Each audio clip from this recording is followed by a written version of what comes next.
Cockroach जनता party ने जिस हिसाब से अपने मुहिम का दिशा बदला है, आखिर में यह सोचने लायक बात है कि किस हिसाब से जब जंतर मंतर से उन्होंने अपनी मुहिम को स्टार्ट किया और देशव्यापी आंदोलन के बारे में बताया, मिलियंस में फॉलोअर दिखाए गए और बहुत सारे लोगों की भीड़ आने वाली थी, इस तरीके की बातें बताई गई। जंतर मंतर पे जिस हिसाब से कार्यक्रम हुआ हमने वो भी देखा। बताया जा रहा था कि कभी 1000 लोग आए, कभी अभिजीत दीपके कह रहे हैं कि 6000 लोग आए। इससे बहुत सारी कंट्रोवर्सी, हम इसमें नहीं जा रहे हैं, लेकिन बात यह है कि जब धर्मेंद्र प्रधान के इस्तीफे की बात हुई थी तो जंतर मंतर से आंदोलन को और आगे बढ़ाना चाहिए था, ऐसा बहुत सारे लोगों का मानना है। लेकिन अभिजीत दीपके ने फिर इस आंदोलन को शायद जंतर मंतर से हटा के अभी पुणे शिफ्ट कर दिए हैं और पुणे में उन्होंने कहा है कि अब ये पुणे से हम पूरे देश व्यापी में, पूरे देश भर में हम इस आंदोलन को करेंगे की कोशिश कर रहे हैं कि जब और धर्मेंद्र प्रधान का इस्तीफा उन्हें चाहिए। तो धर्मेंद्र प्रधान का अगर इस्तीफा चाहिए था और उन्होंने जंतर मंतर में जिस हिसाब से, जब अभिजीत दीपके का कहना था कि हम इस आंदोलन को जंतर मंतर पे एक बड़े पैमाने पे करेंगे, तो आखिर में वो बड़ा पैमाना और वो बड़ी भीड़ क्यों नहीं दिखाई दी जो उनके फॉलोअर्स में दिखाई दे रही थी। मैं नहीं कह रहा हूं कि जितने भी फॉलोअर्स थे वो सब एकदम दिल्ली के ही थे, ऐसा मेरा कहने का बिल्कुल मतलब नहीं है। लेकिन दिल्ली में ये सवाल हमारा नहीं, ये सवाल एक आम जनता, एक आम लोगों का भी है। जो एक स्टूडेंट ये सोचता है कि आपके कि उसमें शामिल हो उस आंदोलन में, आखिर में सिर्फ इतना ही जानना है कि उस आंदोलन में इतने लोग क्यों नहीं आए जो आपके फॉलोअर्स इतने जा रहे बताए जा रहे थे।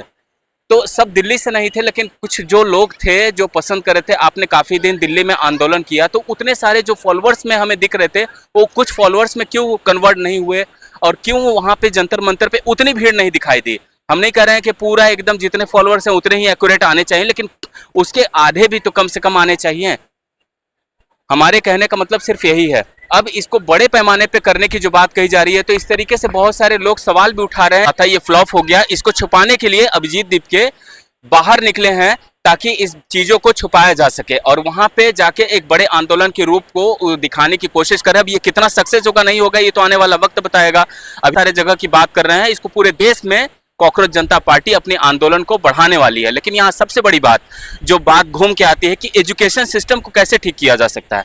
अब एजुकेशन सिस्टम में खाली धर्मेंद्र प्रधान पर अगर कॉकरोच जनता पार्टी निशाना साध रही है तो मेरे ख्याल से ये कितना जस्टिस होगा, मेरे ख्याल से ये आम जनता तय करे तो ज़्यादा बेहतर है। लेकिन धर्मेंद्र प्रधान का इस्तीफा, हम खुद कह रहे हैं कि नीट एग्जाम जिस हिसाब से हुआ, जिस हिसाब से पेपर लीक हो रहा है, ये गलत हो रहा है। हम नहीं कर रहे हैं, हम इसका समर्थन बिल्कुल नहीं कर रहे हैं, लेकिन एकमात्र एक व्यक्ति पर आप दिल्ली जंतर मंतर पर आंदोलन कर रहे हैं और धर्मेंद्र प्रधान पर आपका निशाना है और वहां पे जब स्टूडेंट के प्रोटेस्ट की बात हो रही हो तब तक तो ठीक है, लेकिन सबसे बड़ी बात कि वहां पे अगर आज़ादी के नारे लगेंगे, दिल्ली जंतर मंतर पर हमने देखा कि आज़ादी के नारे लग रहे हैं।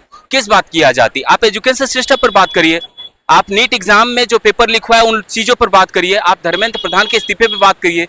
जब आप जिन मुद्दों को लेकर स्टूडेंट के साथ खड़े हैं आप उन मुद्दों पर बात करिए। लेकिन आप बात कर रहे हैं आज़ादी पर, आप बात कर रहे हैं कि ये बैलेट पेपर पर वोटिंग करवाइए, ईवीएम हैक हो रहा है, इस तरीके के मुद्दों पर बातें क्यों हो रही हैं? स्टूडेंट के मुद्दे जब आप लेके खड़े हैं तो स्टूडेंट के मुद्दे पर बात क्यों नहीं हो रही? इसी वक्त ये सवाल उठ के निकल के सामने आता है कि क्या कर और स्टूडेंट को ढाल बनाकर अभिजीत दीपके कहीं अलग राजनीति तो नहीं करने जा रहे हैं, या पेपर लीक या स्टूडेंट्स की राजनीति को उठाकर कहीं अपनी राजनीति चमकाने की कोशिश तो नहीं कर रहे हैं। अभिजीत दीपके का नाम तो आम आदमी पार्टी के साथ भी जुड़ा हुआ है, लेकिन सबसे बड़ी बात है कि ये देशव्यापी जो आंदोलन बनाने की कोशिश कर रहे हैं अभिजीत दीपके, और इनका सबसे बड़ा सपोर्ट जिनकी तरफ से मिल रहा है सोनम वांगचुक की तरफ से मिल रहा है, जो कि पर्यावरण की तरफ से बहुत आवाज उठाते आ रहे हैं। सही मायनों में कहा जाए तो सोनम वांगचुक एक ऐसी हस्ती है जिनका हर एक बात मीडिया की सुर्खियों में आ जाता है, इसमें कोई दो राय नहीं है। लेकिन सबसे बड़ी बात घूम के वही आती है कि जब बात स्टूडेंट के प्रोटेस्ट की हो और उनके हक की हो तो सवाल वही होने चाहिए। लेकिन अगर किसी भी माहौल में आप कोई आंदोलन करते हो, स्टूडेंट्स को लेके करते हो, तो ये बात उठेगी जब वहां पे अलग नारे लगेंगे तो सवाल हम पूछेंगे कि आखिर में अलग नारे क्यों लग रहे हैं। अगर आज़ादी के नारे लग रहे हैं तो मेरे ख्याल से ये गलत है। अगर इलेक्शन पर बात हो रही है तो गलत है। आरएसएस मुर्दाबाद कहा जा रहा है तो गलत है।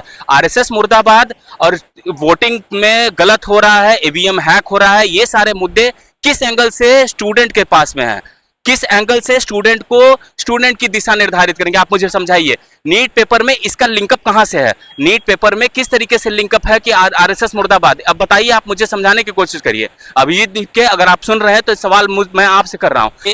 जब आप इस चीज को बता रहे हैं लोगों को कि हम स्टूडेंट के हक में आवाज उठा रहे हैं और वहां पे बात हो रही है कि वोटिंग गलत हो रही है और ये ईवीएम में गलती है, तो बैलेट पेपर पर वोटिंग कराना चाहिए, आरएसएस मुर्दाबाद, आजादी के नारे, ये सब स्टूडेंट के प्रोटेस्ट में कहां से आ रहे हैं। लेकिन यहाँ पे सबसे बड़ी बात जो घूम फिर के सामने आती है कि यहाँ पे जो आंदोलन हुआ दिल्ली में, कहीं ना कहीं इसे समाप्त करके आगे बढ़ने की जो कोशिश की गई, मैं दिल्ली में जो आंदोलन चल रहे थे अभी फिलहाल में अभिजीत दीपके का, वो इस वक्त तो खत्म हो गया है। और फिलहाल में अगर अब देखा जाए कि जिस तरीके से बताया जा रहा है कि अब ये पूरे देश में बनाया जाएगा, पूरे देश में इस तरीके के आंदोलन किए जाएंगे, अब ये देखने वाली बात होगी कि जब इस पूरे देश में जब ये आंदोलन होगा तो वो कितने पैमाने पे सही या कितने पैमाने पे गलत होगा, ये तो आने वाला वक्त बताएगा। और ये कितने मायने में सक्सेस होगा ये भी देखने वाली बात होगी। लेकिन सबसे बड़ी बात है कि कॉकरोच जनता पार्टी जिस मुहिम में आगे बढ़ रही है, क्या वो स्टूडेंट्स को लेके बात जो कर रही है कॉकरोच जनता पार्टी, अभिजीत दीपके, सोनम वांगचुक, बॉलीवुड के प्रकाश राज का समर्थन है उन्हें, वो सारे लोग स्टूडेंट के हक में कितने देरी तक खड़े हैं। और सबसे बड़ी चीज कि यहाँ पे जो स्टूडेंट की बात कही जा रही है, वो बात अगर खाली स्टूडेंट की हो तब तो बात समझ में आती है, लेकिन वहां पे अगर स्टूडेंट के अलावा कोई और मुद्दा उठता है तो सवालों के घेरे में पूरी कॉकरोच जनता पार्टी आती है। प्रोटेस्ट नहीं कर रहा हूँ, प्रोटेस्ट जो कर रहे हैं आखिर में ये इस चीज को याद करें कि जंतर मंतर का प्रोटेस्ट का क्या इतिहास रहा है। बड़ी बड़ी सरकारें बदल दी है इस जंतर मंतर ने। जहां इस रोड पे, जिस रोड पे हम खड़े हैं, मैं अपने दर्शकों को बताऊं कि बड़ी बड़ी सरकारें बदल गई हैं और आज भी इतनी ताकत है इस रोड पे कि जब कोई प्रोटेस्ट करने के लिए खड़ा होता है तो भारत की राजनीति को हिला के उठता है। लेकिन कॉकरोच जनता पार्टी सिर्फ अपने फॉलोअर्स को दिखाने की कोशिश कर रही है कि हमारे इतने मिलियंस फॉलोअर हैं, इतने मिलियंस फॉलोअर हैं, तो सर एक लोग दिखाइए आप किस वक्त यहाँ पे, वो लोग कहाँ पे हैं। कहने की बात है कि खाली हम प्रोटेस्ट करने जा रहे हैं और लोग हमारे साथ बहुत सारे जुड़े हुए हैं, भले वो लोग दिखे कि ना दिखे। आपके लिए कॉकरोच जनता पार्टी की जो भी इंफॉर्मेशन लेके आया मैं आपके पास, तो अब इसके बाद कॉकरोच जनता पार्टी की क्या मूवमेंट रहेगी इस पर मैं भी बात करूंगा। और जहां भी कोशिश रहेगी, कॉकरोच जनता पार्टी जहां रहेगी, मैं उन सब से भी लोगों के, कॉकरोच जनता पार्टी के लोगों से भी बात करने की मैं पूरी कोशिश करूंगा। और फिलहाल अभी तक के लिए जो हमारे वीडियो में जो इन्फॉर्मेशन मैं आपको दे सका इतना ही है। अगर आप हमारे चैनल पर नए हैं तो प्लीज़ लाइक सब्सक्राइब करें, शेयर करना ना भूलें। और हाँ, फिर से मैं कह रहा हूँ, अगर मेरे चैनल पर नए हैं तो प्लीज़ सब्सक्राइब जरूर करिए। और सबसे बड़ी बात कि कॉकरोच जनता पार्टी की हर एक मुहिम पे हमारी नज़र रहेगी, इसीलिए हमारे चैनल को देखते रहिए और बने रहिए हमारे चैनल के साथ। फिर मिलेंगे कुछ नए अनोखे पॉलिटिकल वीडियोस के साथ।